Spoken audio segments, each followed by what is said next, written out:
Sir ఇక బాబు పవన్ గారు ఇద్దరు కలిశారో లేదో ఈ భేటీ మీద సరే అధికార పక్షంలో ఉన్నటువంటి వైసీపీ కామెంట్స్ ఇవన్నీ చరా మామూలే అని అనుకుంటే ప్రత్యేకంగా రామ్ గోపాల్ వర్మ చేసిన ట్వీట్ చాలా ఘాటుగా అంటే వీళ్ళ పేర్లు ఉచ్చరించలేదు అనుకోండి కానీ ఆయన చేసినటువంటి ట్వీట్ ఇప్పుడు చాలా పెద్ద దుమారం రేపు అది కాపుల్ని తీసుకెళ్లి కమ్మోళ్ళకి అమ్మేశాడు ఇట్లాంటి వ్యాఖ్యలు ఇట్లా వస్తుంది ఏంటి ఏంటి సార్ అసలు ఏంటి ఆర్జీవీ ఈ ట్వీట్ల వెనక ఎట్లా చూస్తారు మీరు?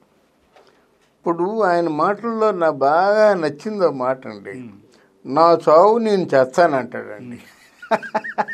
నా బాగా నచ్చింది, నా చావు నేను చేస్తానంటాడు.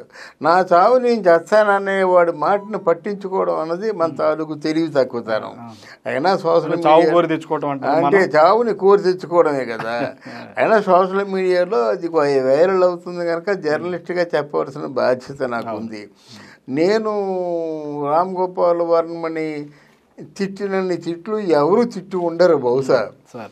అందువల్ల ఆయనకు బహుశా చాలా కోపంగా ఉండొచ్చు. నేను తిట్టినవి బయటికి వినిపిస్తున్నాయి. బయటికి వినిపించని వ్యక్తులు ఎంతమంది తిట్టుకుంటున్నారో అనేది ఒక్క క్షణం ఆలోచిస్తే ఆయనకి అర్థం అవుద్ది. నువ్వు పట్టించుకోవని మిగతా వాళ్ళందరూ పట్టించుకోరా. ఈ వైఎస్ఆర్ కాంగ్రెస్ పార్టీ వాళ్ళు కూడా ఈ చేతేమో లక్ష్మీపార్వతిని పతివ్రత శిరోమణి చేయిస్తారు. ఇప్పుడు లక్ష్మీ శెట్టి గారు చెప్పారు కదా, అప్పుడు నేను దొలగొట్టా. నేను ఆ లక్ష్మీ ఎన్టీఆర్ అంటే లక్ష్మీ ఎవరు? లక్ష్మీపార్వతి అంటే Lakshmi NT Rama Rao character address Lakshmi's NTR అంటే ఏంటి?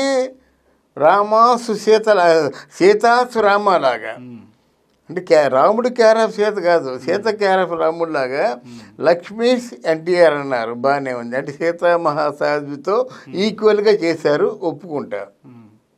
ఏమిటి అది? నువ్వేమిటి? నీ తాగత ఏమిటి? నీ జీవితం ఏమిటి? ఒకసారి ఆయన ఎవరు ఆయన పేరేం పేరు ఆ వీరగంధం వెంకట సుబ్బారావు గారు ఇచ్చిన ఆనంద్ గారికి ఏఆర్ ఆనంద్కి ఇచ్చిన ఇంటర్వ్యూ చూసినట్టయితే నీకు అసలు ఎవరు లక్ష్మీపార్వతిని మాట్లాడాలని ఆవిడ సినిమా తీయాలనిపిస్తుందా? కానీ ఆవిడ చేత ఆవిడని సీతామహాసాధ్విలాగా ఊహించుకొని సినిమా తీసిన దౌర్భాగ్యుడు నువ్వు. ఇక్కడ పోయినట్టయితే ఎవరో ఉన్నారు, ఆ అమ్మాయి పేరు కూడా ఉచ్చరించడానికి నాకు ఇష్టం లేదు, ఆవిడ చేత మాట్లాడిస్తాడు, నీకు 5 కోట్లు ఇస్తాను మాట్లాడమంటాడు. ఎలా ఉంటుంది? అసహ్యంగా ఉంటుంది కదా. ఎంతైనా మీకు ఎంత రూపాయి కాసైనా రోజులో పడిపోతే నాకు తినలేం కదా. ఆ రోజులో పడిపోయిన రూపాయి కాసి నాకు తినేవాళ్ళు వాళ్ళు. కనుక ఇక్కడ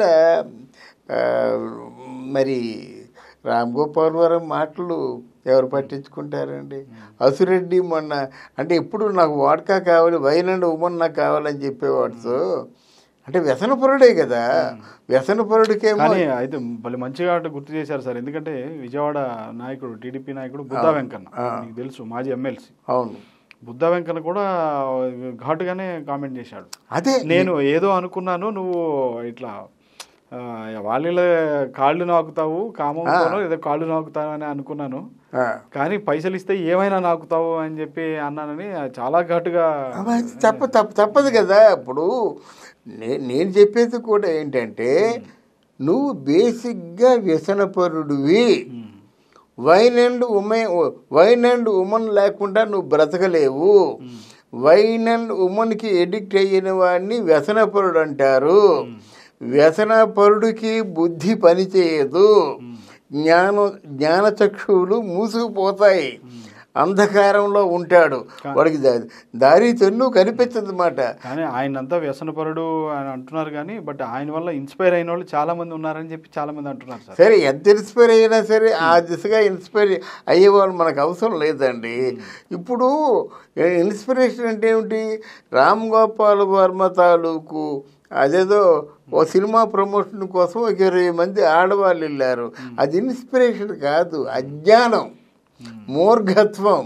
ఆ తల్లి తండ్రుల తాలూకు కడుపు మంట కనీసం చూడకుండా వెళ్ళిపోతున్నారే. వీళ్ళందరూ తల్లిదండ్రితో చెప్పొచ్చారండి? చెప్పండి.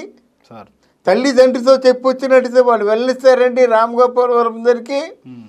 వాడు తాగకుండా మాట్లాడు, తాగిన తర్వాత అమ్మాయిని పూర్తిగా ఒక కసిగా ఒక అంటే ఒక పాశవికంగా అమ్మాయిని వాడు ఆ విధంగా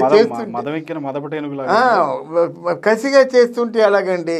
వాడు ఎంత మూర్ఖుడు కాకపోతే, ఎంత పైశాచిక తృష్ణ కాకపోతే ఆ అమ్మాయి వేళ్ళు జరుగుతారండి. వేళ్ళు జరుగుతూ ఇంకేమైనా జరుగుతారు, ఈసారి నాకు కావాల్సింది జరుగుతా అంటాడండి. ఏం మాటలండి ఇవి? ఈ మాటల గురించి ఇట్లాగా మాట్లాడిన వాడిని మనం పట్టించుకోవాల్సిన అవసరం ఉందా? రెడ్లు కమ్ములు కలిశారనో, లేకపోతే ఇక్కడ లక్ష్మీపార్వతి ఏమో సీతామహాసాధ్వి అయిపోయిందనో, లేకపోతే ఈయనే ఇంతమంది అమ్మాయిని చూస్తున్నప్పుడు కూడా ఈయన మరో శ్రీరామచంద్రుడనో నోటుకొచ్చిన కోత కుయ్యొచ్చు, ఎవడు నమ్ముతాడండి? కానీ ఈయన పరిస్థితి ఏంటంటే ఒక రోజుకి ఎవరికి తెలియకుండా అజ్ఞానంగా తన జీవితం ముగిసిపోతుందనేటువంటి ఆలోచన. అయితే కొన్ని కామెంట్స్ ఎట్లా అంటే, ఇప్పుడు ప్రస్తుతం ఉన్నటువంటి అధికార పార్టీ ఏదైతే ఉందో అధికార పార్టీ ఇంటెన్షనల్గా ఆర్జీవీ వెనక ఎవరో ఉన్నారు, ఆర్జీవీ వాళ్ళ దగ్గర డబ్బులు తీసుకొని ఈ విధమైనటువంటి ట్వీట్లు చేస్తున్నాడు అని చెప్పి అంటున్నారు. వాస్తవేనంటారా? వాస్తవేనండి. అది కావాల్సిన డబ్బు కావాలనికి ఆయన తాలూకు మ్యాన్ బ్లాక్ లాగా ఆయన మనసులో ఉన్నది ఒకటి, చేస్తుంది ఒకటి. ఆయన కొన్ని కోట్లు వాళ్ళ కుటుంబం పేరును పెట్టుకున్నాడు, నాకేమీ లేదంటాడు. నెలకు కనీసం 2-3 కోట్లు సంపాదించిపోతే నిద్రపోడు ఆయన. అది ఎవరైనా మిగతా వాళ్ళు ఏం సంపాదిస్తాడు? 2-3 లక్షల రూపాయలతో సినిమా చేస్తాడు, 2 కోట్లకు అమ్ముకుంటాడు, 3 కోట్లకు అమ్ముకుంటాడు. అలాగే పార్టీ తాలూకు మీ వాయిస్ వినిపించాలంటే అందరికంటే బాగా మైలేజ్ ఉన్నది ఎవరికంటే మన కర్మ కాలిపోయి ఈ రామ్ గోపాల్ వర్మకి మైలేజ్ ఉంటుంది. రామ్ గోపాల్ వర్మ ఏమి చెప్పినప్పుడు కూడా జనాలు రూపాయి పబ్లిసిటీ ఖర్చు లేకుండా అయిపోతుంది, కొన్ని కోట్ల రూపాయలు పబ్లిసిటీ ఖర్చు. అందుకని కూడా ఉంటారు. రామ్ గోపాల్ వర్మకి 2 కోట్లు 3 కోట్లు ఇస్తారు, వాళ్ళు వాగమందల్లా వాగుతాడు. అంత మాత్రంలో వాళ్ళు దిగజారిపోవడం లేదు కదా. రేపు ఒకవేళ జనసేన తెలుగుదేశం పార్టీ పవర్లోకి వస్తే వాళ్ళకి అమ్ముడిపోతాడు. వాళ్ళు ఒక 5 కోట్లు ఇస్తే వాళ్ళ తరఫున మాట్లాడతాడు. ఈ జగన్మోహన్ రెడ్డిని, వైఎస్ఆర్ కాంగ్రెస్ పార్టీని ఏ రేంజ్లో తిట్టాలో ఆ రేంజ్లో తిడతాడు. ఆయనకి ఉత్సవం నిత్యం ఏమైనా ఉందా? అది డబ్బుల కోసం ఏమైనా చేస్తాడు, అబ్బాయి కోసం ఏమైనా చేస్తాడు, మందు కోసం ఏమైనా చేస్తాడు. చేస్తున్నాడు మనకు కనిపిస్తుంది, అందరికీ తెలిసిన విషయం ఇది. మనం కొత్తగా చెప్పుకున్న నిజాలు కాదు కదా. అట్లాంటి వ్యక్తి మాటలు మనం పట్టించుకోవాల్సిన అవసరం లేదు. ట్వీట్ల వర్షం చూస్తే సార్, అసలు ఆ ట్వీట్లు కానీ ఆ చేసేటువంటిది దానికి వీళ్ళ ఫ్యాన్స్ కానీ వాళ్ళ ఫ్యాన్స్ కానీ ఎవరు చూసినా కానీ నానా రకాలుగా అది అసలు అసభ్య పదజాలం అనే పదం ఉపయోగించడం కూడా దానికి చాలా తక్కువే అవుతుందేమో. అంత ఘోరమైనటువంటి మాటల్లో ఈయన చూస్తుంటే నాకు కత్తి మహేష్ కనిపిస్తున్నాడండి.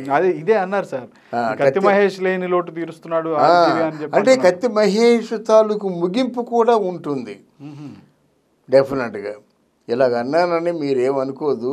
కత్తి మహేష్ని కోడిగుడ్లతో కొట్టలేదు, ప్రెస్లో వీటికి పడితే చెరిగేయలేదు పట్టుకొని, తర్వాత పెద్ద యాక్సిడెంట్ అవ్వలేదు, హాస్పిటల్లో ఉండలేదు, ఎవరో సహాయం చేసినట్టు చేసి మన గుట్లన్నీ బయట పెడతారని ఆ లాస్ట్కి కాస్త ఊపిరి కాస్త తీసిపోలేదు.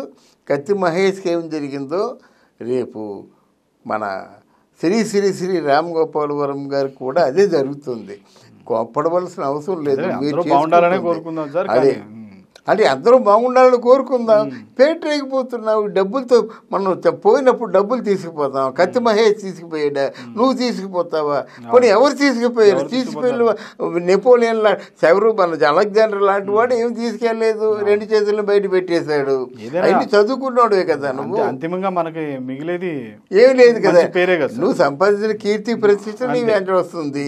నువ్వు సంపాదించింది ఏంటికి? వాడ్కా, అమ్మాయిలు. ఇది నీ వంట వస్తే దరిద్రంగా ఉంటుంది. మాట్లాడుకోలేదు కదా. వ్యభిచారుల గురించి ఎవరు మాట్లాడుకుంటారండి? నువ్వేమంటున్నావు? అదేదో రసైక ప్రపంచంలో నేను తేలిపోతున్నంటావు. మేము పచ్చి వ్యభిచారం అంటావు. అంటే గలీజ్గా వ్యభిచారం చేసుకుంటున్నారు, నీ బతుకు చెడా అనుకుంటావు. అంతకన్నా మనం ఏమనుకుంటామండి అని ఆలోచించుకోవాలి. ఎంత మంచి సినిమాలు చేశారండి, ఎంత మంచి టెక్నీషియన్ అండి, డైరెక్టర్. గాయం ఎంత మంచి సినిమా అండి, క్షణం ఎంత మంచి సినిమా అండి. గోవిందా ఉంటుంది కదా సార్ చక్కగా. అవును, గాయం సినిమాలో మీరు గాయం సినిమా గుర్తు చేశారు. నిగ్గదీసి అడుగు ఈ సిగ్గులేని జనాన్ని. సమాజ జీవోత్సవం అని సంథింగ్ మారుదు లోకం మారుదు కాలం, మనది ఒక బ్రతికేనా కుక్కల వలని, అంటే ఇట్లా శ్రీశ్రీ గారు రాసినవి కూడా కొన్ని లేదు సిరివెన్నెల గారు ఎందుకో బాధ అనిపిస్తుంది, రవంత బాధ అనిపిస్తుంది. ఎలాగా ఇప్పుడు అక్కడ చక్కగా వాడు ఏదో దేశం కోసం రాష్ట్రంలో పిల్లల భవిష్యత్తు కోసం పరిశ్రమల కోసం దేనికోసం వాళ్ళు ఆలోచిస్తుంటే రెడ్లు అది కమ్మలు కాపులు కలిసిపోయారని నువ్వు చెప్తున్నావు అంటే నిన్ను ఆలోచించాలో నీకు ఏ విధంగా పూజలు చేయాలో నాకు అర్థం కావటం లేదు. ఏ భాషతో నిన్ను సత్కరించాలో కూడా నాకు అర్థం కావటం లేదు. కాలమే చెప్తుంది, సమాధానం చెప్తుంది అంటారా? డెఫినెట్గా చెప్తుందండి. ఎవరికైనా కాలమే సమాధానం చెప్తుంది. కాలం ముందు ఎవరైనా అంతే. Thank you very much sir. Thank you sir, thank you very much.